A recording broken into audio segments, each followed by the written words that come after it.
hermanos, más que una simple disciplina intelectual, es una labor espiritual la que realiza alguien que se dedica a la apologética. Y obviamente busca exaltar la gloria del Dios Trino, busca iluminar el entendimiento y confrontar las tinieblas, obviamente, con la verdad del Evangelio de Jesucristo. Así que, mis amados, vamos a ver un primer punto importante. Si usted ha traído ahí un cuadernito para anotar, busque anotar, o si no, préstele atención. Primer punto que quiero ver con respecto a ello es la apologética cristiana, cuál es la importancia y cuál es el propósito de la apologética. Muy bien. Muy bien, mis amados. Entonces, la apologética está derivado del término griego apología. Y el término griego apología, traducido a nuestro idioma, significa defensa. ¿Ya? Si te preguntan qué es apologética, les vas a decir, viene de la palabra griega apología, que significa defensa. Muy bien. ¿Ya? Entonces, mis hermanos, no se trata solamente de ganar debates, porque muchas veces piensan que un buen apologista tiene que ganar siempre los debates, y no es así. A veces tú puedes tener la verdad y no necesariamente ganas un debate. Pero el hecho de que ganes o pierdas un debate no significa que no esté la verdad del Evangelio, porque la verdad del Evangelio se ha presentado y Dios promete que su palabra no regresa vacía. ¿Cuántos lo creen? Dale la gloria al Señor entonces. Fuerte los aplausos. Amén.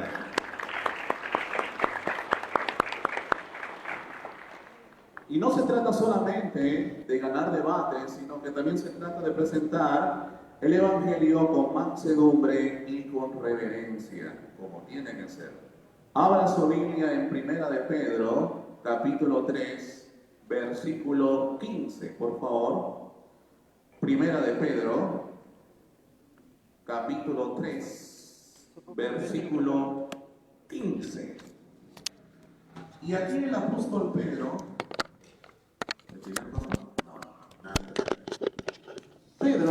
dice, sino santificad a Dios el Señor en vuestros corazones. Y esta parte leanlo ustedes. ¿Qué dice?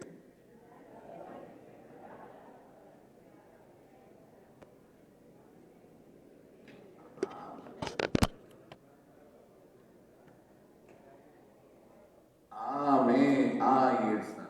¿Cómo tenemos que presentar defensa en nuestra fe? ¿Golpeando a tu prójimo? No, tiene que ser con mansedumbre y con reverencia ante todo aquel que os demande. Muchas gracias.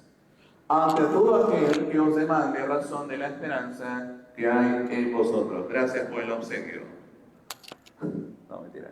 Muy bien. Entonces, mis estimados, tenemos que responder a las objeciones, ciertamente, porque ciertamente en todo lugar donde muchos nosotros vamos, hay objeciones a nuestra fe.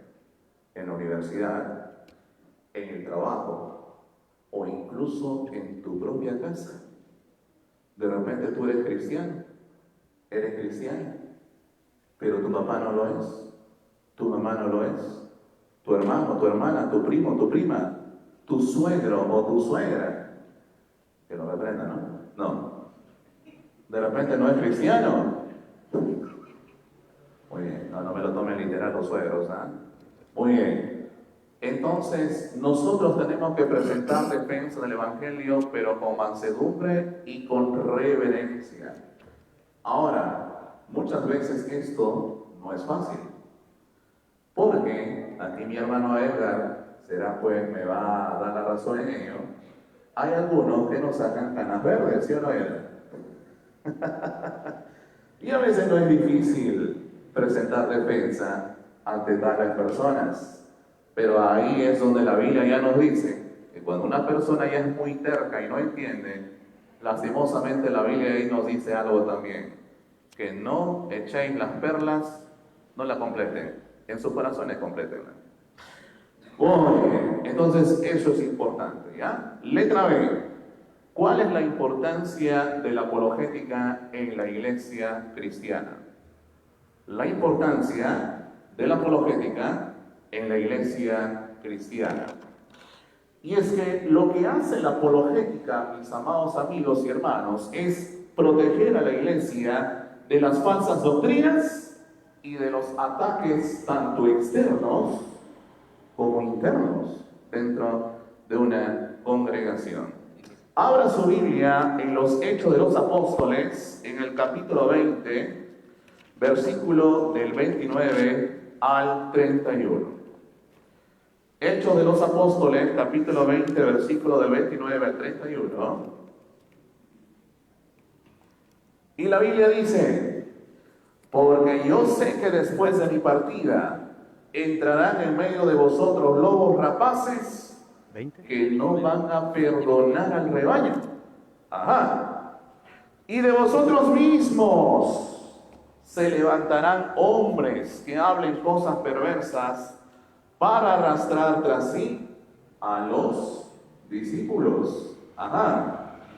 Por tanto, velad, recordando que por 3 años, de noche y de día, no he cesado de amonestar con lágrimas a cada uno.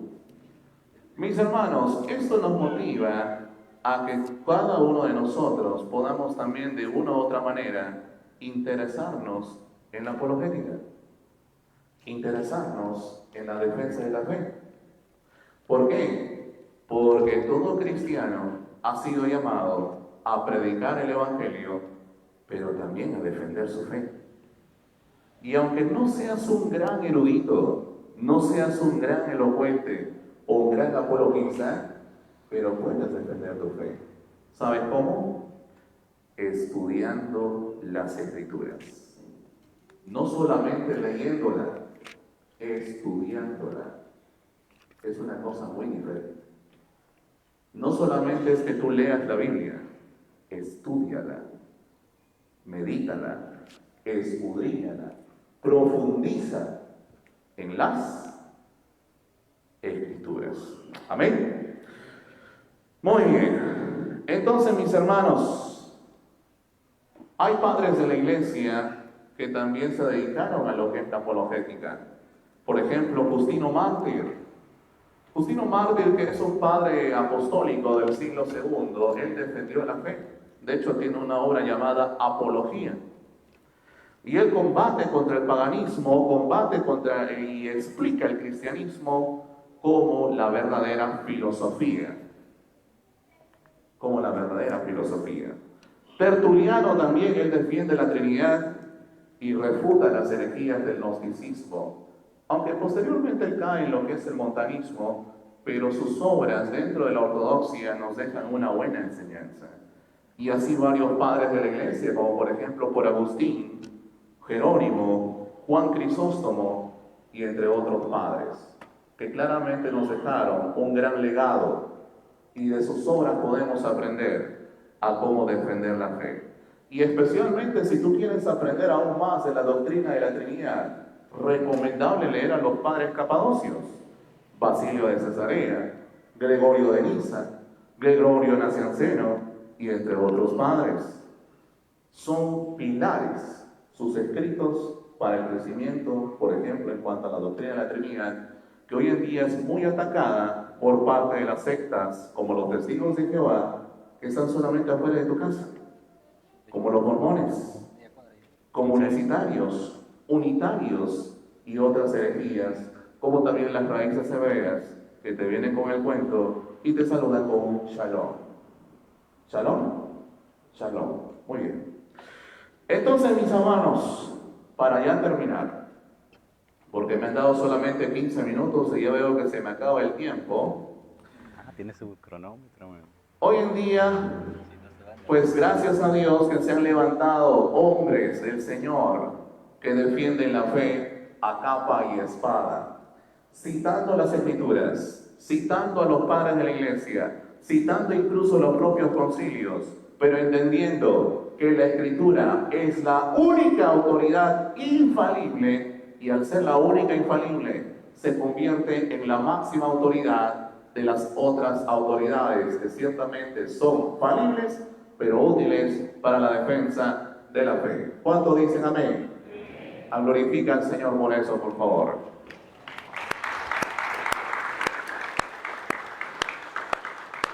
Entonces, mis hermanos, un hombre de Dios que se ha levantado en esta oportunidad y que ya va a hacer su ingreso dentro de pocos minutos, voy a hablar de 3 personas. En primer lugar, nuestro hermano Edgar Pacheco, quien pueden ver por aquí, que tiene su plataforma de YouTube llamada ENDK, también hijo de Lutero, si no me equivoco, ¿no, hermano? Muy bien. Y Edgar pues ha desarrollado lo que es un ministerio apologético orientado a confrontar las herejías y las aberraciones doctrinales, particular y especialmente contra el catolicismo romano y también contra movimientos heréticos como los unicitarios, las raíces hebreas y entre otras sectas. Así que dentro de pocos minutos vamos a escuchar a Edgar exponer fuertemente también lo que él tiene preparado. También, por ejemplo, nuestro hermano Cristian Izquierdo, quien anda por ahí, él tiene una plataforma de YouTube llamada Cristianismo Inteligente, y también su plataforma de YouTube ha sido de bendición para muchas personas, para muchos hermanos, y por esa causa también muchos hermanos de Perú han conocido a Edgar. Y por último, también tengo yo una plataforma de YouTube llamada Cristiano Bíblico Histórico, para quien me guste seguirme, una campanita. Oye, ahí también estamos compartiendo y defendiendo la fe, aunque por aquí anda mi hermano Eder Miranda, y él sabe que más activos estamos en TikTok. En TikTok prácticamente estamos combatiendo las herejías todos los días. Así como Edgar combate por YouTube, Una coladera ahí, nosotros vamos por TikTok. O sea, por todos los frentes hay herejes por todas partes. Pero mis hermanos, solamente les puedo decir que la apologética no es un fin en sí misma, sino que es un medio para glorificar al Dios Trino, a proclamar su verdad en un mundo que yace en oscuridad. Figuras como Edgar Pacheco, Cristian Izquierdo y mi persona y otros hermanos también, por supuesto, han trabajado incansablemente y seguirán trabajando para defender la fe cristiana y edificar a la iglesia en cuanto a la fe.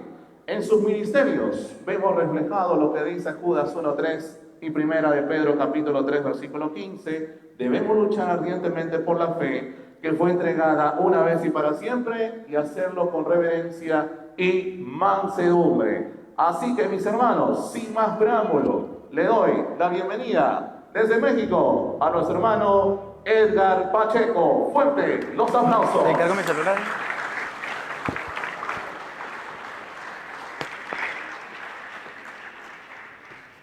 Gracias, mi hermano. Sí. Gracias, Joel.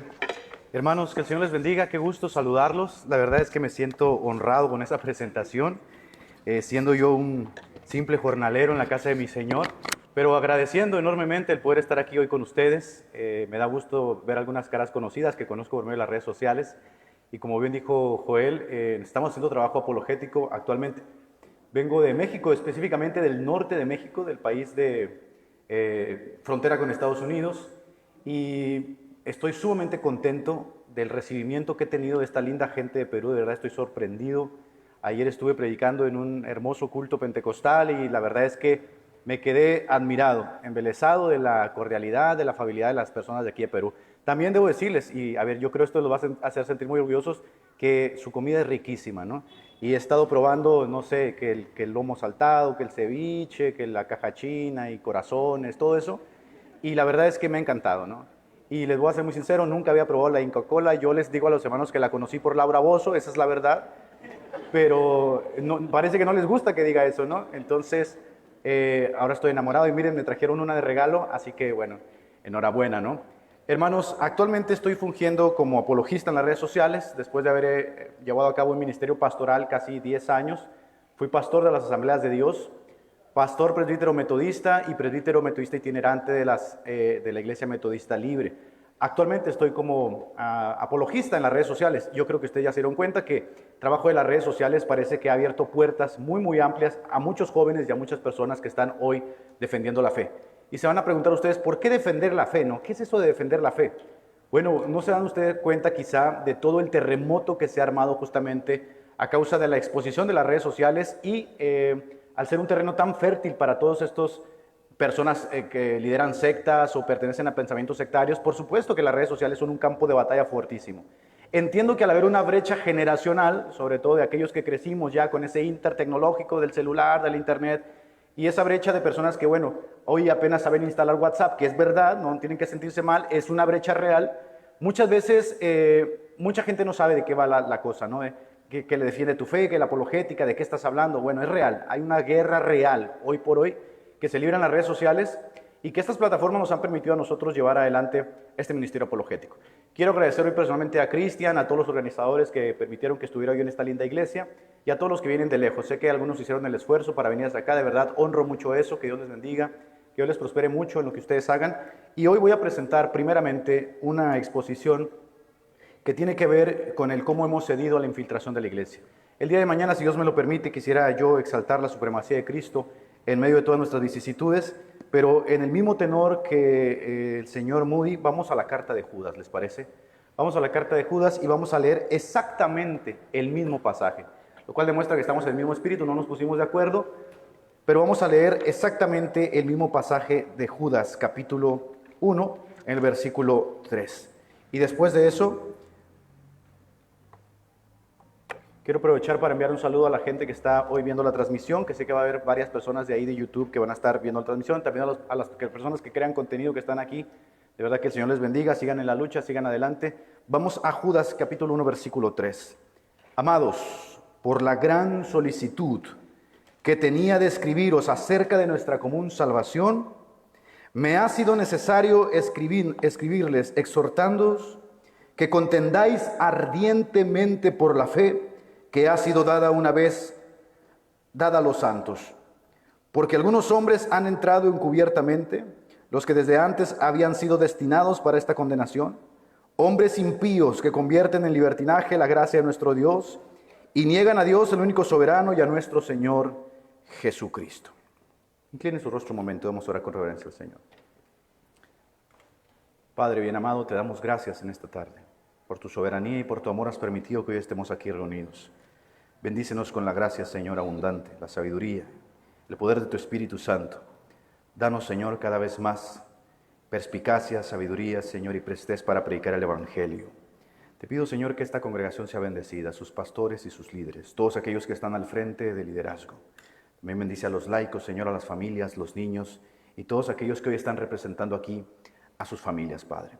Te doy gracias por esta oportunidad de estar en esta linda tierra, Señor, y te pido que bendigas esta ponencia que voy a presentar en este momento, por la gracia de nuestro Señor Jesucristo, Padre amado. Amén y gracias. Bien. Miren, hermanos, hace aproximadamente 5 años, después de haber servido constantemente como pastor, como presbítero ordenado de la denominación metodista, un día de repente mi fe se apagó. No supe qué pasó, no supe cómo aconteció. La realidad es que de repente las grandes verdades del cristianismo me parecían insuficientes para saciar mis dudas existenciales. No sabía, por ejemplo, por qué los cristianos creían que Jesucristo había resucitado. Había defendido tantas veces esta verdad, la había predicado tantas veces desde el púlpito, pero ahora me parecía extraña, ¿no? Había empezado a escuchar a una serie de personas que resistían a esta enseñanza diciendo que esto no se podía probar, que esto era un milagro, estaba fuera de la constatación histórica, etcétera, etcétera. Para no hacerlo muy largo, un día después de servir años, mi familia y yo, como familia pastoral, perdí la fe. Escribí un libro respecto a cómo el Señor me regresó, que ustedes pueden encontrar, se llama Huyendo de Dios, y en ese libro narro todas las vicisitudes que tuve que pasar justamente para regresar al camino del Señor. Me he dado cuenta de algo muy extraño después de que regresé a los caminos del Señor, de esa caída terrible que tuve, y me he dado cuenta de algo. Como pastor puedo dar testimonio de lo que es la vida pastoral, pero también me he dado cuenta de algo como laico. Un día, mis pastores extrañamente dejaron de predicar contra los errores del catolicismo y empezaron a llamar al catolicismo religión popular para no ofender a sus adherentes, ¿no? Entonces empecé a notar que la vergüenza del evangelio había eclipsado la predicación, y la vergüenza por el evangelio eclipsó, por supuesto, su poder, y entonces, sin poder, empezaron a existir falsas conversiones. Un día en mi iglesia dejaron de hablar del pecado como la transgresión contra Dios y comenzaron a llamarlo debilidad humana, ¿no? Entonces entendí que la santidad ya no era el estándar, los cultos de oración se vaciaron, ya no querían estar en la iglesia, el fruto de la carne emergió con todo su poder entre nuestros jóvenes. Un día noté que en mi iglesia dejaron de invitar a los fieles al arrepentimiento y empezaron a animarlos a descubrir su mejor versión. Entonces vi que el púlpito se convirtió de repente en un escenario de autoayuda. Mis hermanos ya no querían al buen pastor, querían a un psicoterapeuta emocional, y Dios se convirtió de repente mágicamente en un Santa Claus que estaba dispuesto a cumplir todos los caprichos. Un día mis pastores y líderes dejaron de leer la Biblia desde el púlpito y comenzaron a contarme chistes y frases motivacionales. Entonces supe que la palabra había sido relegada al olvido y se cumplía entre nosotros lo dicho por el profeta. La palabra de Dios escaseaba en aquellos días. Un día en mi iglesia empezaron a reemplazar la enseñanza sistemática por charlas motivacionales llenas de anécdotas triviales. Entonces me di cuenta de que la profundidad de la palabra había sido sacrificada por la superficialidad del entretenimiento con miras a que la iglesia se llenara. Un día mi pastor dejó de hablar de la ira de Dios y comenzó a predicar únicamente sobre su amor. Y la palabra amor fue trastocada hasta límites insospechables. Entonces entendí que ya no se temía al juicio divino. Y empecé a escuchar entre los propios hermanos de la iglesia las palabras dichas por el apóstol Pedro. ¿Dónde está la promesa de su venida? Él no regresará, ¿no? Un día en mi iglesia dejaron de hablar de la segunda venida de Cristo y comenzaron a enfocarse en ser prósperos, en enriquecerse, en ser felices, aquí y ahora, en prosperar. Entonces supe que habíamos perdido no solamente el dolor, punto básico para la introspección espiritual, sino también la perspectiva eterna. Habíamos cambiado por un plato de lentejas, que era la moneda de cambio de lo que teníamos y lo que queríamos. Un día en mi iglesia dejaron de cantar himnos doctrinales y empezaron a repetir frases vacías de forma constante. Entonces me di cuenta de que la adoración había perdido su enfoque y su reverencia. Ya no era gloria al Padre, gloria al Hijo y gloria al Espíritu Santo, sino ¿qué más tienes para mí, Señor? ¿No? Dame más o me largo. Un día los líderes dejaron de discernir entre lo santo y lo profano y comenzaron a llamar culturalmente relevante a lo que antes llamaban pecado. Entonces supe que el mundo se había infiltrado en la iglesia. Un día, por temor, dejaron de predicarle a los perdidos y comenzaron a dialogar con ellos en igualdad de condiciones espirituales. Entonces supe que el evangelismo había muerto en nombre de la tolerancia. Ya no arrancábamos almas de entre las multitudes, mismísimas llamas del infierno, sino que ahora los lanzábamos nosotros mismos por vergüenza a ofenderlos. Y se cumplía entre nosotros lo que el propio Señor Jesucristo dijo: ustedes van y hacen prosélitos hasta el fin de la tierra y luego los hacen doblemente hijos del infierno. Me di cuenta que en mi iglesia nadie quería ser ofendido, de manera que reestructuramos el lenguaje para que todos se sintieran cómodos y no perder a ninguno solo. Porque por supuesto nuestras instituciones precisaban de esta gente para sostenerse, y ¿quién quería perder un buen diezmo? ¿Dónde están hoy los enemigos de Cristo, no? ¿Dónde están los adversarios de la fe? ¿Dónde están todos aquellos a los cuales se les ha permitido levantar el puño? Entre nosotros. Y muchas veces nosotros mismos.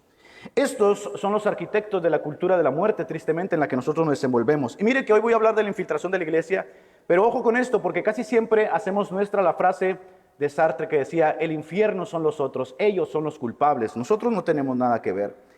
¿Dónde están estos enemigos? Bueno, estas personas que voy a decir a continuación a mí me afectaron en mi vida espiritual cuando naufragué más allá de los límites que me había impuesto en la lectura. Friedrich Nietzsche eliminó a Dios de la ecuación, glorificó al hombre, constituyó a la historia en algo cíclico, construyó la figura del superhombre, justificó la supremacía del más fuerte sobre el más débil, dio inicio a muchos estados totalitarios su pensamiento. Margaret Sanger, fundadora del movimiento de control natal, esas pastillas del día siguiente que te venden, por supuesto, y que hoy muchos cristianos están atrapados en esa burbuja, tienen que ver con ella. Por supuesto, promovió el aborto y la eugenesia como herramienta de progreso social. Sigmund Freud sexualizó la existencia humana, reduciendo la moral a una ilusión, dejando vía libre a la decadencia ética. La religión, decía Sigmund Freud, es una neurosis. Te está oprimiendo, no quieren que vivas tu sexualidad libremente. Eso es el pan de cada día en nuestras escuelas e instituciones. Tus hijos, a los cuales le regalaste un celular, sin saber que en ese celular se verte todo tipo de contenido, tus hijos son adoctrinados justamente por estas enseñanzas de la sexualización. Esto que nosotros llamamos, o que se llama en el Estado, la educación sexual, consiste básicamente en esto, para que lo vayas sabiendo: regalarles condones o preservativos para que tengan relaciones sexuales abiertamente, sin contagiarse de alguna enfermedad venérea. Esa es la educación sexual que se da justamente por la liberación sexual que existe debido a estos arquitectos de la muerte. Karl Marx, ¿no?, destruyó la moral judio-cristiana con su materialismo, convirtió al Estado en un nuevo Dios, el padre de muchos de los que hoy tenemos que lidiar con las secuelas del socialismo. Charles Darwin redefinió el origen de la vida, lo que impulsó a sus seguidores a buscar respuestas naturalistas. Ahora podemos dar respuestas desde todo tipo de flancos naturalistas y positivistas. No necesitamos a Dios en la ecuación. Jean-Paul Sartre proclamó que la vida carece de propósito, promovió un nihilismo que desprecia la dignidad humana. Alfred Kinsey distorsionó la sexualidad humana con sus estudios fraudulentos, lo que tú llamas hoy ideología de género, por supuesto, de ellos. Normalizó la perversión y destruyó la familia. Y ojo con lo que voy a decir. Estos arquitectos de la cultura de la muerte quizá lo supieron, quizá no lo supieron, pero cada letra, cada palabra, cada respiro, cada acción de su vida estuvo manifestada por el espíritu de la iniquidad que opera entre los hijos de desobediencia. Ellos prepararon los planes de una civilización que glorifica la muerte y la destrucción, aborrece la verdad y rechaza a Dios. Los pensamientos de estas personas muchas veces están en nuestras propias mentes y vienen y están en nuestras propias iglesias.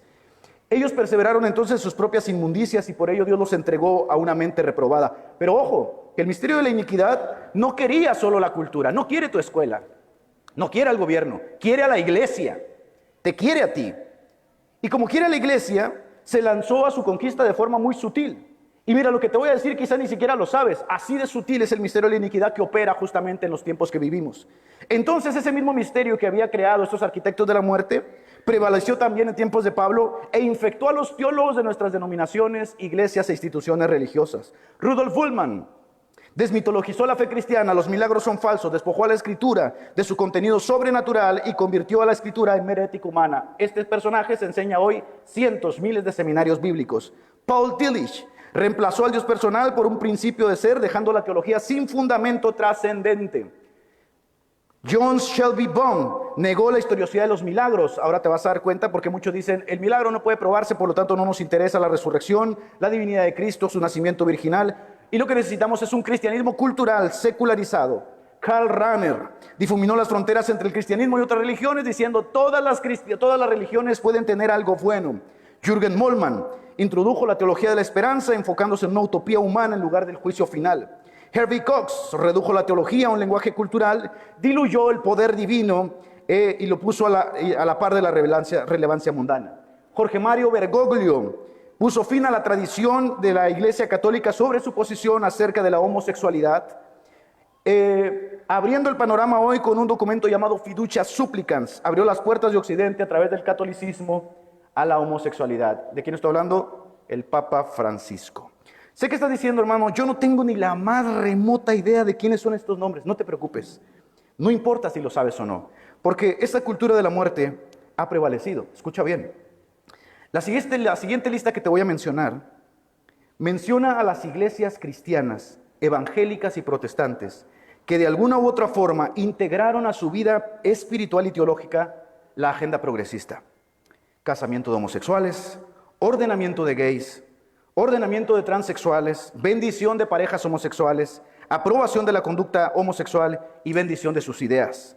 1. Iglesia Episcopal de los Estados Unidos en 2015. 2. Iglesia Luterana de Suecia en el 2009.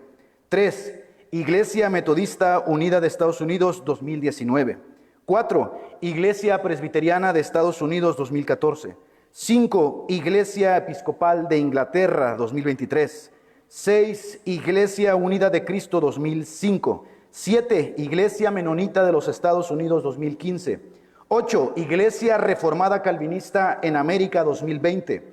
9. Convención Bautista Cooperativa en el 2012. 10. Iglesia Reformada de Escocia 2017. 11. Iglesia Nacional de Noruega 2017. 12. Iglesia Universalista Unitaria 2003. 13. Iglesia Evangélica Luterana en América. 14. Discípulos de Cristo Unidos, Iglesia Cristiana 2013. 15. Iglesia Católico Romana 2024. 16. Iglesia Metodista Británica. 17. Iglesia Valdense de Italia. 18. Iglesia Metodista en Alemania. 19, Iglesia de Cristo en Canadá, y aunque no lo creas, un larguísimo etcétera. Ahora bien, en el texto que acabamos de leer, ustedes encuentran algo muy interesante, porque algunos hombres han entrado encubiertamente, los que desde antes habían sido destinados para esta condenación, hombres impíos que convierten en libertinaje la gracia de nuestro Dios y niegan a Dios, el único soberano, y a nuestro Señor. Es tan imposible no ver aquí en este texto la elección divina expuesta. Es decir, ¿no han de ser celosos los escogidos? ¿No han de perseverar los llamados? Miren, hermanos, hijos del Altísimo, la única razón del por qué ustedes son conscientes de esto y llegan a sentir celo de lo que está sucediendo es porque no todos los que descienden de Israel son Israel, porque no todos los que se llaman bautistas son bautistas, porque no todos los que se llaman metodistas son metodistas, no todos los que se llaman pentecostales son pentecostales. Jesús mismo dijo, no dije yo escogí a 12 y uno de ustedes es un demonio. No todos los que se hacen llamar creyentes son creyentes. En la Biblia la palabra remanente aparece más de 70 veces en nuestro texto. Nuestros sabios maestros lo explicaron así, Confesión de Westminster. Sin embargo, siempre habrá un remanente en la tierra para rendir culto a Dios conforme a su voluntad. Confesión helvética. Creemos y enseñamos que esta santa asamblea y congregación de santos han sido separados del mundo para rendirle a Dios adoración, que es la congregación de los salvados, no los que perecen. Confesión Bautista de Londres.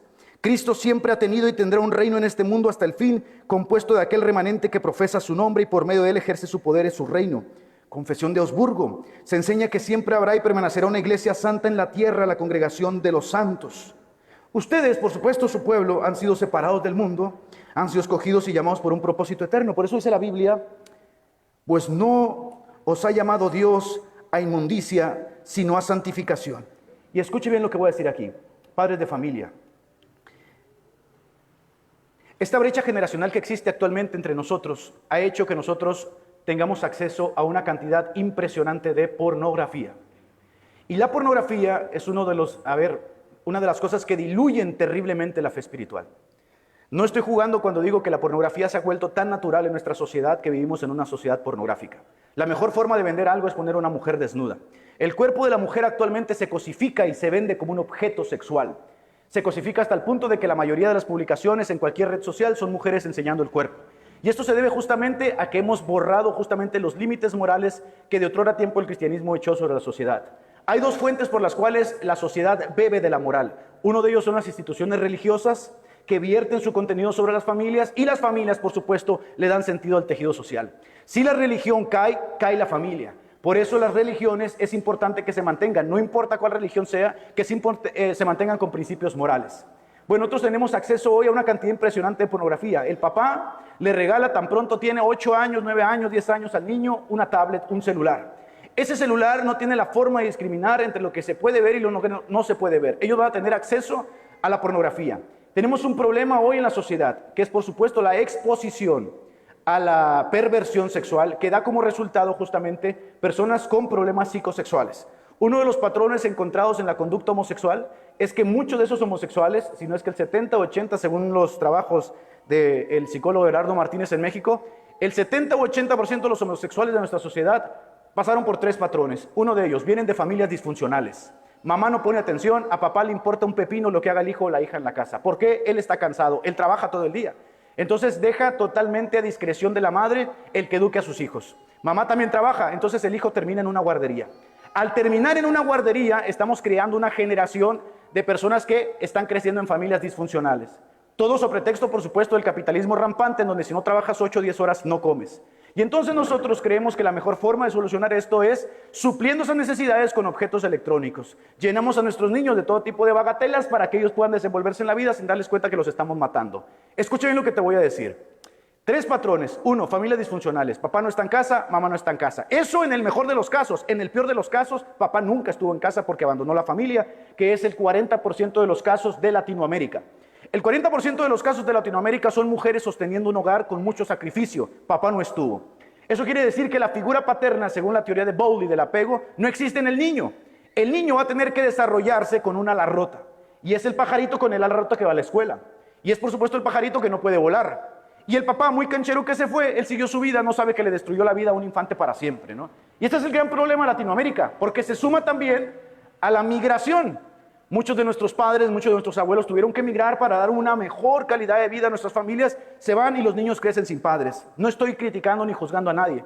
Estoy siéndote consciente de un problema mucho más grande y general de lo que quizás has visto. Estos niños que nacen en contextos disfuncionales, que no tienen el apego paterno que necesitan a la edad de 12 años, van a crear un nexo sumamente profundo con su mamá. La mamá es indispensable desde la pequeña edad, por supuesto en la lactancia, hasta los 12 años. Ellos van a desarrollar un apego que les va a transmitir, por supuesto, confianza en su desarrollo. Pero a los 12 años, cuando el pensamiento empieza a fraguar y la razón empieza a ser utilizada, papá tiene que entrar en la escena. Si no hay papá, entonces tenemos un problema. Porque ese niño estará buscando, por supuesto, esta realidad vinculante a la masculinidad en alguna parte. Y la va a encontrar, por supuesto, o no la va a encontrar. La mayoría de los homosexuales que crecieron en estos contextos son homosexuales porque crecieron sumamente apegados a sus madres, desarrollaron vínculos emocionales netamente femeninos. Si a eso le sumas que la figura de la mujer tiene una representación en la sociedad, estamos diciendo que muchos de estos personajes desarrollaron una aversión hacia la esencia masculina justamente debido a sus padres y a sus madres. ¿Qué cosas, no? Destruimos a nuestros propios hijos desde que están en el vientre materno. Pero luego nosotros vamos a decir, la culpa no es nuestra, la culpa es allá de la ideología de género. Nosotros mismos, queridos, estamos destruyendo a nuestras propias generaciones. Punto número 2. Otro patrón que encontró, por supuesto, Everardo Martínez cuando trabajó con cientos y cientos y cientos de homosexuales que buscaban recuperar su heterosexualidad, es lo siguiente. La mayoría de estos chicos, chicas, niños, jóvenes, que en algún momento abrazaban la homosexualidad, escuche bien y no tienen por qué avergonzarse de lo que voy a decir, para eso estoy aquí. Concluí una carrera en psicología, básicamente tengo lo básico para poder hablar del tema. La mayoría de ellos sufrieron abuso sexual de niños.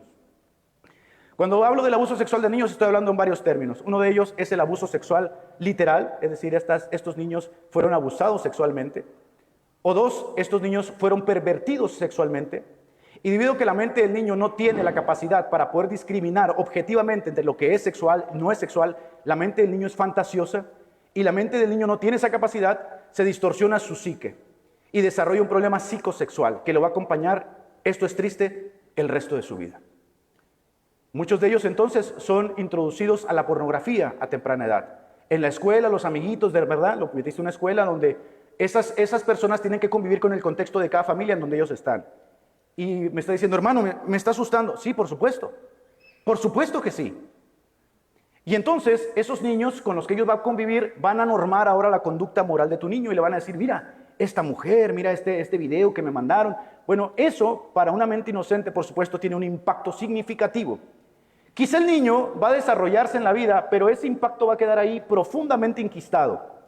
Cuando él crezca, a los 12 años, a los 13 años, lo que debería ser un desarrollo sexual normal no va a existir. ¿Qué va a existir? Va a existir una perversión sexual. Y esta perversión sexual se ve matizada en nuestra sociedad con todo lo que nosotros vemos y vivimos. Desde la música que escuchamos, las cosas que compramos, las películas que vemos, demuestran que nuestra sociedad es perversa, sexualmente es perversa. Y al ser una sociedad perversa, la mayoría de los niños que crecen en este contexto van a ser perversos. Escuche, no estoy mintiendo. La mayoría de los niños hoy, a los 8 o 10 años, son perversos. Al haber una brecha generacional donde el papá no entiende el lenguaje del niño y eso lleva justamente a que el adolescente no tenga comunicación con su papá, y a eso súmale que en Latinoamérica los padres y los hijos se ven como rivales, ¿no? Porque el padre creció canchero, ¿no? Se creía el gran capo, lo criaron a golpe y entonces se cree el hombre rudo que no se doblega, nunca tiene comunicación afectiva con el niño. Eso lleva también a la falta justamente de apego, no hay comunicación, el niño va a interiorizar todas esas cosas y la realidad es que son muchos de nuestros casos que venimos a la iglesia con todo eso. Entonces tenemos una sociedad traumatizada. El trauma es la forma en que el cerebro lidia con las emociones fuertes. Cuando nosotros perdemos a un ser querido, por ejemplo, con el cual teníamos un vínculo emocional muy fuerte, el cerebro no sabe cómo asimilar esas emociones y entra en shock. El shock es un mecanismo de defensa que el cerebro tiene para tratar de canalizar esas emociones que están dañando al cuerpo. El trauma justamente se da cuando el cerebro no sabe cómo canalizar esas cosas. Un niño que ha sido abusado sexualmente tiene una etapa de trauma. Esa etapa de trauma lo va a perseguir. Lo que sucede psicológicamente en esto es que hoy se sabe que la mente es fragmentaria. El niño o la niña Va a llegar a los 30, 35 años acumulando capas sobre ese trauma. Y miren lo interesante. Voy a poner un ejemplo. Juan Pérez fue abusado cuando era niño. O Mónica Ramírez fue abusada cuando era niña. Ella nunca le contó a sus papás. Ella echó capas sobre ese trauma para protegerse del dolor que le causaba justamente eso. Bueno, eso significa que yo nunca voy a poder conocer exactamente cómo es Mónica Pérez y Juan Pérez. Porque lo que él me va a presentar es una apariencia, un mecanismo de defensa que él ha creado para que nadie se vuelva a meter con él. Estas capas, estas prisiones de oscuridad, esta terrible consecuencia del trauma, están en muchos de nosotros todavía, debido justamente a que no sabemos lidiar con estos temas. Punto número 3. La mayoría de los jóvenes que abiertamente confesaban la homosexualidad, aparte de que venían de una familia disfuncional, aparte que venían de un contexto de abuso sexual, la mayoría de ellos habían sido promiscuos. Jóvenes y padres de familia, no estoy bromeando, cuiden a sus niños. Cuando digo que son promiscuos, yo creo que todos entendemos que hay una cierta edad para hacer cada cosa. Y los jóvenes a los 12 o 13 años empiezan a descubrir su sexualidad, se dan cuenta que existen los impulsos sexuales, que hay una cierta suerte de afectividad hacia el sexo opuesto. Si eso se corrompe todo. La tasa de índice de suicidio más alta que hay en el mundo se da entre la comunidad homosexual. La tasa más alta de contagio de enfermedades venéreas se da entre la comunidad homosexual. ¿Qué significa todo esto? Que hay un problema serio. Tesalonicenses capítulo 4, versículo 7 dice, no nos ha llamado Dios a inmundicia, sino a santificación. ¿Sí? Después tenemos lo que dice acá Judas, a los ángeles que no guardaron su dignidad, sino que abandonaron su propia morada. Dios los ha guardado bajo oscuridad en prisiones eternas para el juicio del gran día. De entre nosotros mismos podemos sin duda formar parte de uno y de otro lado. Encontramos el lado positivo de los que están peleando todos los días, no solo en las redes sociales, en el campo apologético, en las iglesias, en las casas, en los hogares, en las escuelas, en todas partes, que como Nehemías se levantan y mandan a los levitas que se purifiquen, pero tenemos a los negativos, ¿no? Que cuando oyeron a Nehemías, Tobías y Sanbalat, se disgustaron en extremo de esta énfasis en la santidad y que se procurara el bien de los hijos de Israel. Estos personajes son infiltrados entre nosotros, salen de entre nosotros. De repente tenemos teólogos, pastores, maestros, líderes, doctores, licenciados, que empiezan a hablar en términos que diluyen justamente la fuerza del poder del evangelio. No pasa nada, dicen. Tenemos que amar, y bajo el pretexto de la palabra del amor se ha reivindicado hoy una de las aberraciones más grandes que ha acompañado a la humanidad en nuestros días. Romanos capítulo 1 dice que la ira de Dios viene justamente por estas conductas, que Dios mira desde el cielo a los hombres y se da cuenta que los hombres se han entregado a conductas viciosas, que no pudieron ponerle freno ni límites a sus conductas y por lo tanto la ira del Señor viene. Y usa una palabra terrible en Romanos que dice que Dios los abandona. Y esa palabra abandona dice básicamente que ya no hay nada más que hacer. Por lo tanto tenemos que hablar del juicio inminente de los infiltrados. En Judas dice en el versículo 14, he aquí el Señor viene con sus santas decenas de millares para hacer juicio contra todos, para convencer a todos los impíos de todas sus obras impías. Judas cierra con una declaración contundente, ¿no? Aquí me di cuenta yo de algo muy extraño cuando empecé a hacer apologética. Me di cuenta de que era demasiado rudo y duro contra aquellos que consideraba los enemigos y objetos de desagrado de la iglesia, pero me di cuenta que yo era parte del problema. Me di cuenta que la infiltración era real cuando mis hijos conocían más sobre la ideología de género en la escuela que sobre la Biblia en la casa. Y entonces dije, ¿qué rayos? Esto no puede ser posible. Ellos están recibiendo una instrucción de 7 u 8 horas diarias, mientras en la casa la escritura brilla por su ausencia. Y luego yo le reclamo a los pastores de mis hijos porque mis hijos se pervierten. Yo soy el culpable. Me di cuenta de que la infiltración era real cuando la mesa familiar, donde debería de compartir uno de los momentos más sagrados, se llenó de pantallas y el altar de oración quedó vacío. Yo era el problema, ¿no? Me di cuenta de que la infiltración era real cuando enseñé a mis hijos a perseguir el éxito, porque me enseñaron en la iglesia que el éxito era muy importante y prosperar sin duda, pero no les enseñé a buscar el reino de Dios. De repente entonces encontré a mis hijos entregados al materialismo de la vida, prosperando, pero totalmente alejados de los principios del Señor. Y entonces me sorprendí y dije, Santo Señor, ¿cómo es posible que si yo fui un buen cristiano, mis hijos hoy estén tan desbocados? Yo era el culpable. Me di cuenta que la infiltración era real cuando dejé de hablar del pecado y la salvación y empecé a hablar solo de la autoestima y la aceptación. No pasa nada, mi chiquito. Así te quiero, yo te voy a apoyar hasta donde sea. Y entonces se cumplió lo que se cumplió con Elí. Que el Señor haga como Él quiere. Me di cuenta de que la infiltración era real cuando mis hijos aprendieron a respetar todas las religiones extrañamente, pero no a defender la verdad del Evangelio. Y de repente hablaban en los mismos términos del catolicismo, del budismo, del islamismo, del judaísmo, del cristianismo, y todos hablaban de cuán hermosas eran estas religiones. Me di cuenta de que la infiltración era real cuando sustituimos la enseñanza bíblica por entretenimiento infantil para que los niños no se aburrieran. Me di cuenta de que la infiltración es real cuando preferí que mis hijos fueran populares en el mundo a ser rechazados por su fe. Me di cuenta de que la infiltración era real cuando las redes sociales empezaron a formar el carácter de mi familia más que las escrituras. Y me di cuenta de que la infiltración era real cuando en mi hogar celebramos todo menos la santidad de Dios. Así que yo decía, ay de mí, Señor, entonces soy yo el problema. Por supuesto que la iglesia está infiltrada. Y por supuesto que tenemos una parte que tenemos que reconsiderar en nuestros días. ¿Y cuál sería la forma, hermanos? ¿Cuál sería la forma de volver nuevamente a pertrecharnos y no seguir formando parte de los arquitectos de la cultura de la muerte? Bueno, cuando empecé a hacer apologética, un día dejé de aceptar que la cultura defendiera mi fe y comencé a proclamar que solo la Escritura es suficiente. Entonces me llené de enemigos. Tengo enemigos católicos, tengo enemigos unicitarios, tengo enemigos testigos de Jehová. Me aborrecen, desean mi muerte, me persiguen, por supuesto. Un día dejé de disculparme por mis convicciones cristianas y comencé a defender el Evangelio con firmeza. Entonces entendí que la luz siempre derrota las tinieblas del relativismo. Un día dejé de ver a los pastores como los culpables y tomé entonces la batuta de mi propia familia. En mi casa sucede algo muy extraño.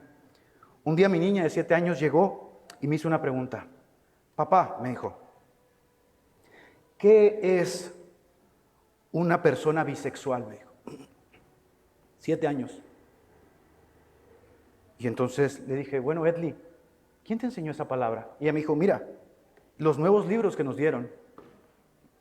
Dice que hay familias bisexuales, que hay familias homosexuales.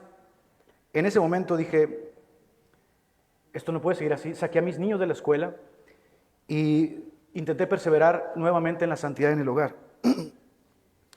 Un día, por supuesto, dejé de buscar la aprobación del mundo y de vivir solo para la gloria de Dios. Entonces comprendí que agradar a Dios nos trae persecución. Todo aquel que quiera vivir piadosamente en Cristo tendrá persecución. Un día, hermanos, dejé de aceptar las ideologías que definen el género y proclamé que Dios creó un hombre y a una mujer. Y más allá, volví a exaltar el matrimonio como el pináculo de la relación entre un hombre y una mujer. Y escuche bien, porque este es otro problema. En nuestra sociedad, hermanos, hoy en día los jóvenes no pueden casarse. Quiero empezar a cerrar. Y esto es justamente por la cultura de muerte que nosotros hemos creado. No es que no quieran casarse, no pueden casarse. Escuche hasta dónde ha sido empujada justamente la iglesia en esta situación. Nosotros empezamos a ver, gracias Cristian, nosotros empezamos a ver la natividad de nuestro Señor Jesucristo desde los ojos del capitalismo. Felices fiestas, ¿no? De repente esta capitalización, este mercantilismo nos llevó a entender que ese era un momento para celebrar, pero no sabíamos qué. Escuche lo que le voy a decir. El matrimonio, como vínculo supremo entre un hombre y una mujer actualmente, ha sido mercantilizado, ha sido capitalizado, y hoy por hoy casarse es una de las cosas más difíciles por varias razones. Primero, nuestra generación millennial y centennial no va a tener acceso a la casa. No tienen acceso a la vivienda. Cerca del 40 o el 50% de ellos jamás van a tener movilidad social. ¿Qué significa esto? Que les va a ser casi imposible hacerse de un automóvil. Poder comprar un hogar donde puedan vivir y establecer su matrimonio. Muchos de ellos se han percatado de lo caro que es la vida porque lo viven día a día y se han dado cuenta del sacrificio de los padres para pagar la universidad, de manera que cuando piensan en hijos, ellos dicen, eso es imposible. Biológicamente, la mayoría de las sociedades hoy de Europa y América tienen un déficit en cuanto a la natalidad. Y la razón es muy sencilla. La mayoría de los hombres en nuestra sociedad se da cuenta que incluso a los 35 años es difícil casarse. Porque antiguamente nosotros entendíamos que el matrimonio era formar un hogar juntos, pero ahora la pregunta es, ¿cómo me caso? Caramba, si no tengo nada. Y si no tengo nada, ¿cómo puedo formar un hogar? Ojo con esto. Pero dado que la biología no reconoce a los individuos, aquí hay otro problema muy serio. ¿Y qué hacemos entonces con los impulsos sexuales que se despiertan a los 12 años? Porque yo entiendo que nosotros cuando hacemos este tipo de conferencias le decimos a nuestros jóvenes no forniquen, rechacen la masturbación, apártense de la pornografía. Pero no nos damos cuenta que los impulsos sexuales se despiertan a los 12 años y tienen un fin, la perpetuación de la especie. Y nosotros hemos vinculado eso al matrimonio. Quiere decir que la mujercita que empieza obviamente su reserva ovárica a los 18 años y está lista para ser madre, y el hombre que está listo para ser padre a los 15 años, tiene que esperarse 20 años más lidiando con sus impulsos sexuales debido justamente a que no hay oportunidad hoy en la sociedad de formar familias. Entonces hoy hemos tenido una nueva ideología, cambiamos los hijos por perros. El marido es el roomie. Y hacemos el intento de intentamos más o menos formar un hogar con lo que tenemos a la vista. Y entonces tenemos jóvenes que no pueden lidiar con el pecado. Una generación de adolescentes que no pueden hacerle frente a esto. Y la iglesia, ¿y dónde están los papás? Esos jóvenes, qué terribles y pecadores en mi tiempo. Sí, en tu tiempo podías comprar una casa, ¿no? Con algunos soles. Podías tener 2 carros, podías hacer una vida. En nuestro tiempo no. Esta generación es una de las generaciones más polarizadas de la historia. ¿Qué quiere decir esto? Que es una generación sumamente despierta que se da cuenta de lo que está sucediendo, pero es una generación que, como nosotros decimos los jóvenes, está black pillada. ¿Qué quiere decir? No puede hacer nada. Nada. Y esto debería crear una suerte de empatía entre viejos, ancianos, jóvenes y adolescentes, ¿no? Sin embargo, hay una brecha. No se entienden, no se conocen. Mamá no sabe de qué hablas, papá no sabe, no te entiende. No habla tu lenguaje, ¿no? Los jóvenes son los culpables, ellos están en pecado, ellos no quieren la santidad. ¿Quién te ha hecho pensar eso? Amamos la santidad. La perseguimos con ímpetu. Cuando haces campamentos de oración, los primeros que van a ir al frente, al altar, pidiendo perdón por sus pecados son esos jóvenes. Están luchando con un mundo infernal, desquiciado, infiltrado, con una iglesia que no los entiende, que no los comprende. Ayer mientras predicaba, y estoy cerrando, ayer mientras predicaba en un culto pentecostal me di cuenta de que había muchos ancianos pastores y les pedí por favor que ayudaran a estos jóvenes, ¿no? Porque la brecha generacional es tan grande que muy probablemente, y yo no estoy mintiendo, muchos de ustedes que están aquí no tienen relación con sus padres. Y no miento. No ha habido un momento donde mi papá se sentase conmigo y me explicara de qué va la vida y sintiera la palmada en mi espalda. ¿Por qué? Porque mi papá viene de un trasfondo donde lo golpearon toda la vida, ¿no? Escuche bien. A mi papá lo agarraron a chicotazos, le hablaron como si fuera un animal, lo trataron mal, y entre hombres en esta sociedad demostrar una suerte de amor era impensable, ¿no? De manera que yo tengo que ver a mi papá e interpretar que me está amando porque me compró un par de zapatos o una cosa así. Todo eso crea traumas que se van guiando, por supuesto, al yo, y el ego se va fracturando. Pero yo no puedo culpar a mi papá, por supuesto, porque mi papá vivió en un contexto en donde para ganarse el pan tenías que bancarte al patrón que te maltrataba, te vilipendiaba. Pero luego, ¿qué pasa? Que todas estas cosas llegan a la iglesia, están en la iglesia, porque la iglesia se compone justamente de familias que vienen formando parte del tejido social. Y al formar parte del tejido social, estas personas, estos jóvenes, estos adolescentes que están aquí, intentan sanar y no se dan cuenta que la iglesia como parte de un cuerpo está conformada por familias. ¿Y qué decimos, por ejemplo, de los huérfanos? Yo siempre me pregunté, porque yo soy huérfano, yo siempre me preguntaba, ¿por qué hay tantos campamentos para hijos de pastores y no hay campamentos para huérfanos? A mí me encantaría saber lo que es tener un papá, decía, ¿no? Una cosa rara. Parecía que la escala de valores estaba un tanto trasnochada, un tanto trastocada.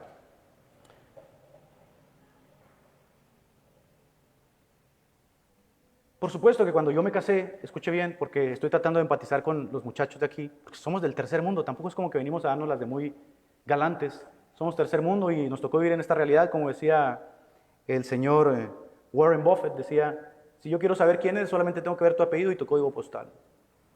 Y al ver tu apellido y tu código postal, voy a saber así quién eres, punto. Nos tocó vivir aquí y el piso no está igual para todos. Cuando yo me casé, una de las cosas que me preguntaba como hombre, y yo creo que los jóvenes de aquí adolescentes me van a entender, es, caramba, ¿y de dónde agarro para comprar un vestido? Si el salario mínimo en México son 237 pesos, que vienen siendo básicamente $20. No, 10, a ver, $15. Y resulta que esta sociedad le ha vendido a las muchachitas la idea de que ellas son unas princesas que merecen lo mejor, la boda de Disney de sus sueños. ¿Y qué hago? Yo no tengo que hacer. ¿Y qué pasa? Que entonces todo eso se interioriza. Y tenemos, una de las cosas que ustedes van a notar en esta generación de jóvenes y adolescentes es que no nos queda otra más que reírnos de todo, ¿verdad? Caramba, pues ¿qué me queda, no? Me voy a reír de la desgracia. Hago un llamado muy atento a lo siguiente. Si bien esta primera ponencia la he escogido para hablar de la infiltración, quiero que nosotros hagamos la parte que nos corresponda, entendiendo que gran parte de esa infiltración es nuestra. Y que tomes la parte que te corresponde, entender que gran parte de los problemas que hay en tu casa son tuyos, no son del pastor, son tuyos.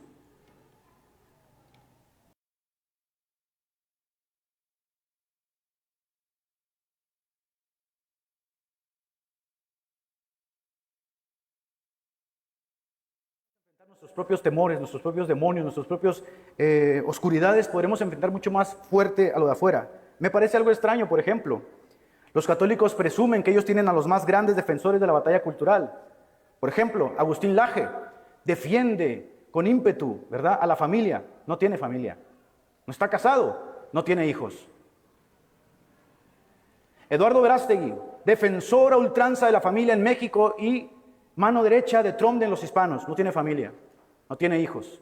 Javier Milei, el gran representante de la defensa contra el wokismo, no tiene hijos, tiene perros nada más. Mamela Fialo, la gran defensora del catolicismo, no está casada, no tiene hijos, no tiene familia. No saben de lo que hablan. Uno sabe de lo que habla cuando uno se da cuenta de que esos niños son la lucha del futuro. Y de que una vez que te das cuenta de que estos niños, estos adolescentes, merecen todo el apoyo, entonces la lucha se vuelve verdadera. ¿Qué voy a hacer? Bueno, voy a hacer lo siguiente. Jóvenes, escuchen lo siguiente. Yo sé que muchos de ustedes no tienen ni un mango, ni un peso, nada. Sé que muchas veces se han preguntado qué voy a hacer en el futuro. Sé que muchas veces han llorado y han orado al Señor pidiéndole que les dé una salida. Sé que muchas veces dicen, mi padre, mi madre no me entienden, ¿no? Ellos hablan su propio lenguaje, no saben de qué va la vida, se quedaron atrasados 50 años. Sé que muchas veces ustedes, mujercitas, quisieran tener ese hombre, por supuesto, que sustente, que ayude, pero que tristemente no puede darles todo con lo que ustedes han soñado. Les diré una cosa. No dejen que los sueños de formar una familia sean corrompidos y arrancados por estas causas. Sé que les han dicho muchas veces esto, pero escuchen. Cuando me casé, me hinqué delante del Señor, tenía 26 años, no tenía papá, no tenía mamá, era huérfano. En México es un país del tercer mundo, como Perú y como cualquier otro país de Latinoamérica, no presumimos nada que no tenemos. E hice una oración. Señor, yo creo que tú quieres que yo sea monje, ¿no? Porque la realidad es que no tengo nada que ofrecerle a esta mujer. Tengo una bellísima mujer, la realidad es que el Señor me premió con una mujer criada en un buen hogar cristiano y algunas cosas muy extrañas empezaron a suceder, ¿no? Esta es la iglesia. De repente un hermano de la iglesia me dijo, hermano, ¿te vas a casar? Sí. Yo te doy para el vestido. ¡Wow! Hermano, ¿te vas a casar? Sí. Yo pongo la secadora, hermano. Yo te la compro. Y de repente otro hermano, yo te quiero regalar la estufa. Cuando yo me casé, literalmente teníamos los primeros meses de renta listos y la casa un poco amueblada. Yo veía la mano del Señor. No dejes que el diablo arrebate eso. Yo veía que podía decir eso. Hazle frente a la decadencia del mundo, de la cultura de la muerte y realmente forma una familia. Padres, esto va para ustedes. Efesios dice, los padres atesoran para los hijos. No seas ingrato. No seas ingrato. Tú ya viviste tu vida. Formaste tu familia. Te divertiste y viajaste, saliste, tuviste errores, creciste, caíste, aprendiste. No sean ingratos. Yo sé que muchas veces dicen, este muchacho ya me tiene harto, que no hace nada. No sean ingratos, tengan un poco de empatía en la generación en la que estamos viviendo y entiendan una cosa, este mundo pasa y sus deseos. Permítanle un breve respiro a estos muchachos. ¿En qué sentido lo digo? Padres de la iglesia y de las iglesias que están aquí representadas, fomenten el poder crear familias fuertes desde este momento, ¿no? Hijo, mira, no tengo mucho, pero en todo lo que yo pueda te voy a apoyar en esta etapa. Quiero que seas feliz y si eso va a costa, por supuesto, de mi sufrimiento, eso no es ningún problema. Esta parte, por supuesto, es muy noble de parte de los padres. Y yo creo que si hay hijos aquí que no tienen una relación con sus padres, yo creo que ellos no me van a dejar mentir. Ellos anhelarían, mamá, papá, escúchame, ellos anhelarían que te acerques a ellos. Lo anhelarían. Yo sé que a veces son bobos, ¿verdad? Y quieren jugar y bromear con todo, pero yo sé que ellos, muchos de ellos, muchas veces han llorado por la noche. Y tú que te crees el canchero, el hombre fuerte, ¿no? El que yo soy así, que soy el yo estoy seguro que si un día tomas al muchacho, le das una palmada y vente, mijo, te voy a enseñar a cambiar el aceite de la camioneta. Yo sé que eso no se le va a olvidar jamás.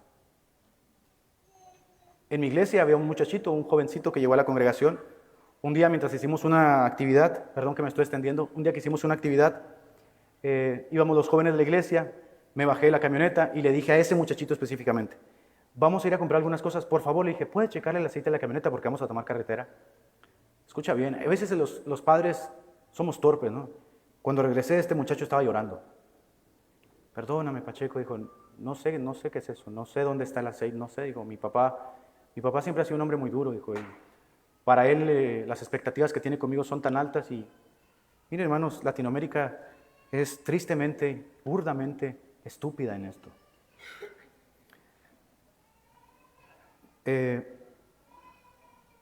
Esta noche, cuando llegues a tu casa, si tu hijo ya no está contigo, échale una llamada. Solamente quiero que sepas que te amo, que eres mi orgullo, que me siento muy orgulloso de haberte tenido, que te aprecio. Si lo tienes en la casa, no desaproveches la oportunidad. Échale la mano a la espalda. Hijo, hija, yo quiero que sepas que te amo, que eres lo mejor que me ha pasado, eres mi orgullo. Tú no sabes todo lo que te va a cambiar la vida eso. Vas a sanar generaciones. Vas a sanar sociedades. Eso que venías cargando se acabó. Es que mi mamá siempre decía eso, no mi abuela. Ella siempre batalló para darnos cariño porque ella venía de un trasfondo de golpes, malas palabras.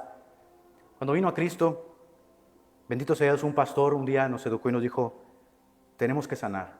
Yo he venido a sanar a los quebrantados de corazón. La infiltración está aquí, pero está aquí por nuestra culpa. Somos nosotros los que nos creemos los perfectos, los puros, los poderosos.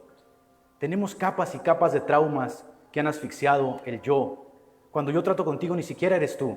Eres una parte que tú mismo has conformado para interactuar con la sociedad para que no te lastimen.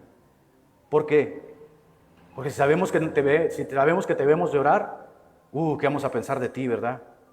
Déjense de cosas, hombres. Déjense de cosas. Agarren al muchacho, jueguen con él. No eres ningún hombre duro. Quizás eres un hombre con problemas, con traumas, ¿no? A veces yo me río de esas canciones que dicen, esas canciones que le cantan al papá, ¿no? Hay en México las rancheras. Qué tontería, digo. Perpetuando el modelo de vida del sufrimiento. Mi padre era un hombre duro, ranchero, mal encachado. Qué cosa más ridícula, ¿no? Cuando vosotros oréis así. Padre nuestro. Padre nuestro. De manera entonces que antes de que hagamos la guerra cultural, antes de que nos lancemos contra las huestes del infierno allá afuera, antes de que queramos conquistar a la sociedad, sanen sus propios corazones. Dejen que el Señor los sane. Dejen que el Señor los toque. Mi mamá nunca me ha dicho te quiero. ¿Verdad eso? Por supuesto, Latinoamérica está lleno de eso, ¿no? Mi papá nunca me ha dicho un te amo. Sanen ustedes mismos. ¿Cómo se enfrenta uno y habla de las familias sin hijos, teniendo perros y criándolos como bebés? ¿Cómo se enfrenta uno contra la gente que está muerta allá afuera si uno mismo está muerto acá adentro? Yo quiero hablar y ayudar a los que están tocados porque cuando fueron niños abusaron de ellos. De mí también abusaron, pero yo no he sanado porque eché trauma sobre trauma en ese corazón. ¿Qué estás diciendo, querido? ¿Y la iglesia qué es? No eres nadie, no soy nadie. ¿Quién es Pablo? ¿Quién es Pedro? ¿Quién es Apolos? Nada. Aquí estoy, Señor. Aquí estoy. Sana nuestros corazones. Sana nuestras mentes. Ahora tú también. Nunca le has dicho a tu papá te amo. Hay una palabra que a mí me llevó a entender algo muy especial de lo que Cristo dijo. Cristo dijo, ustedes son malos, dijo, pero aún así saben dar buenas dádivas a sus hijos, ¿verdad? Ustedes siendo malos. Yo no entendía esa palabra. Yo no tuve padre, yo no sabía lo que era un padre. Para mí es como un unicornio, no tuve esa bendición. Cuando nació mi primera niña, ¿cómo puedo amar tanto a esto? Decía yo. Ahí empezó un camino. Pero cuando esa niña me dijo por primera vez, papi, Dios mío, papito, ¿qué es esto, Señor? ¿Cómo puede ser posible que una palabra tenga el poder tan fuerte y penetrante para quebrar este corazón? Una palabra. Nosotros somos los llamados a sanar a la gente de afuera. No sos tú, que nunca lloras, que te crees el hombre duro y mal encachado. Tú vas a sanar a los de afuera. Tú eres el llamado a ser la luz y la sal de este mundo. Tú, hombre tosco y terco, que nunca le has dicho a tus hijos los amas. Hijito, mi niña, mi bebé, mi princesa. Tú los vas a sanar, tú vas a cambiar a la sociedad. ¿Cómo? ¿Cómo lo vas a hacer? Si tú mismo estás lleno de traumas. ¿Cómo? Si no has experimentado el amor que rompe las cadenas. ¿No es cierto eso? Se embelezamos con lenguas, con dones, con conciertos, con música. Cuando experimentamos el amor que rompe las cadenas, decimos, ahora realmente, de oídas te había oído, pero ahora te conozco. Jóvenes, escuchen, si no lo han hecho, si su papá y su mamá no tienen la capacidad de quebrar esa generación, quiébrenla ustedes, quiébrenla. Vaya con la abuela, vaya con papá, vaya con mamá. Les va a dar vergüenza, ¿verdad? Qué vergüenza, sí, porque ese hombre nunca en la vida me ha dado un abrazo, nunca me ha dicho te quiero. Vaya usted solito, vaya, ármese de valor, sea hombrecito. Papi, te quiero, cabezón. Mira todo lo que vienes cargando y lo vas a perpetuar sobre mí. Y yo lo voy a perpetuar sobre mis nietos y mis nietos sobre mis nietos. Rompamos eso ahora. Papá, te quiero, mamá, te quiero. Gracias por todo lo que has hecho, sé el sacrificio que has hecho. Te quiero mucho, papá, te quiero mucho, mamá. Lo vas a quebrar. Se acabó ese trauma. Lo vas a cerrar. Lo vas a cerrar. Lo vas a culminar. Entonces sí, cuando digas, venid a mí los cansados, Cristo dice, entonces sí. ¿Por qué? Porque el corazón está libre. Póngase de pie un momento, por favor.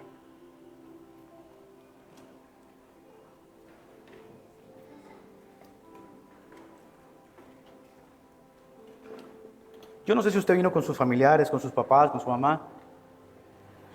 Yo creo que usted tendrá el tiempo de reflexionar y darse cuenta de que nuestra lucha es verdadera. Pero el juicio de Dios empieza por casa. Lo empezamos aquí en casa. Démonos cuenta que tenemos muchas cosas que hacer, cambiar y sanar. Así que cierre sus ojos un momento. Que podamos tener el propósito esta noche de hacer una llamada. Quiero llamar a ese viejo, ¿no? Que podamos llegar a casa y decir, venga mamá, no nos tocó la mejor vida, ¿no? Pero nos la vamos a bancar juntos. Venga papá, yo te entiendo que pasaste por muchos procesos difíciles, pero vamos a cortar todo eso hoy, ¿no? En Cristo, por Él y en Él. Él es el único que puede sanar nuestros corazones. Yo sé que quizá algunos de ustedes han sufrido traumas, abusos. Hoy es el día. Hoy es el día. Padre amado, cuán bueno tú eres, Señor. Cuán grande y misericordioso eres. Has enviado a Jesús y a tu Espíritu Santo a morar en nuestros corazones.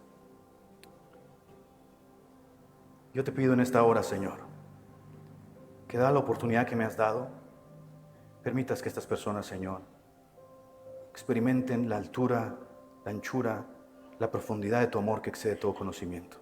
Aquí hay jóvenes quebrados, Señor. Aquí hay jovencitas dañadas. Aquí hay hombres y mujeres lastimados. Muchos de ellos nunca recibieron amor en sus familias. Muchos de ellos no tuvieron padres. Tú, Señor, eres el amor. Así que te pido, Señor, que llenes sus corazones en esta hora. y podamos realmente hacer guerra y lucha contra las huestes del infierno. Sánanos en esta hora, Señor. Límpianos de todo pecado. Sana nuestros malos pensamientos, rencores y raíces de amargura. Te lo pido, Padre, en el nombre de Jesús. Amén y amén. Dele un aplauso al Señor en esta hora, mi hermano.